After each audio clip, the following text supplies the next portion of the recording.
ശബരിമല ഒരു വിശ്വാസ പ്രശ്നമുണ്ട്. ഞങ്ങളവിടെ 2 ക്ഷേത്രങ്ങളുണ്ട്. ഒന്ന് അയ്യപ്പ ക്ഷേത്രമാണ്. അതിന് ഇതുപോലെ ഇത് ബാധിക്കുമോ എന്നുള്ളൊരു സംശയം എല്ലാവർക്കും ഉണ്ട്. വിശ്വാസവുമായി ബന്ധപ്പെട്ടിട്ടാണ് ചോദ്യം. ശരി, ശബരിമല ഇതെന്നും ഒരു വിശ്വാസി എന്ന് പറയുന്ന സമയത്ത് എനിക്ക് എത്രയോ മുസ്ലിം സുഹൃത്തുക്കൾ എൻ്റെ കൂടെ ശബരിമലയ്ക്ക് വന്നിട്ടുണ്ട്. അവർ വിശ്വാസികളായിരുന്നു. കാരണം അത് വിശ്വാസിയാണ്. ആ വിശ്വാസികളുടെ വിശ്വാസത്തെ അടിച്ചമർത്തി 10-23,000 അമ്മമാരെ പിടിച്ച് ജയിലിലിട്ടിട്ടുള്ള ഒരു ഗവൺമെന്റ്, അതിന് പോകാനുള്ളൊരു വഴിയാണ് ഇപ്പം നമ്മൾ ഈ സംസാരിക്കുന്നത്. അവർ പോവും. പിന്നെ അമ്മയുടെ വിഷമം ഇവിടുത്തെ അമ്പലങ്ങള്.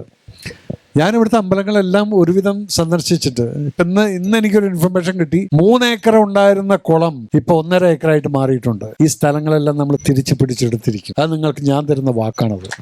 അത് അമ്പലത്തിന്റെ ആയാലും ശരി, പള്ളിക്കാർക്ക് വല്ല പ്രശ്നമുണ്ടോ? വിശ്വാസികളുടെ സ്ഥലം വിശ്വാസികൾക്ക്. അതിനകത്ത് ഇവിടെ ഒരു ദേവസ്വം കൈകടത്തണ്ട.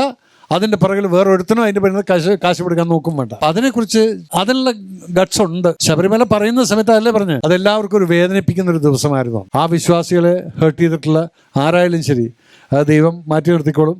പിന്നെ ഈ കോൺസ്റ്റിറ്റ്യൂൻസിലുള്ള ഇതെല്ലാം നമ്മൾ അമ്പല കമ്മിറ്റിയെ വിളിച്ച് അവരെ കൊണ്ട് ഇതെല്ലാം അളന്ന് അവർക്ക് എന്തെങ്കിലും പ്രശ്നമുണ്ടോ, ആരെങ്കിലും പിടിച്ചിട്ട് വെച്ചിട്ടുണ്ടോ, എൻ്റെ കൂടെ അത് നോക്കാനുള്ള വക്കീലന്മാർ ഇഷ്ടം പോലെ ഉണ്ട്. എല്ലാം തിരിച്ചു പിടിച്ച് നിങ്ങൾക്ക് തന്നെ തരാം. അത് ആരുടെ ആണെങ്കിൽ ശരി. അമ്പലങ്ങൾ ഇവിടെ ഇഷ്ടം പോലെ അങ്ങനെ ഉണ്ട്. അതിൻ്റെ ആചാരങ്ങൾ നിങ്ങൾ കൊണ്ടു നടന്നാൽ മതി. ഇവിടെ ഒരു സംസ്കാരമുണ്ട്. അല്ലേ പറഞ്ഞ വള്ളുവനാടൻ സംസ്കാരം എന്ന് പറയും. ഇവിടെയാണ് ഹിന്ദുവും മുസ്ലിമും ക്രിസ്ത്യാനിയും ഇന്നവരെ ഒരു വഴക്കൊടിക്കാത്തൊരു സ്ഥലമാണ് ഈ ഒറ്റപ്പാലം എന്ന് പറയുന്ന സ്ഥലം. നോക്കിയിട്ടോ നിങ്ങൾ? ഒരു കമ്മ്യൂണൽ വയലൻസ് ഇവിടെ ഉണ്ടായിട്ടില്ല. ഇവിടെ അങ്ങനെയുള്ളൊരു സ്ഥലം ഉള്ളപ്പം നിങ്ങൾ വരൂ.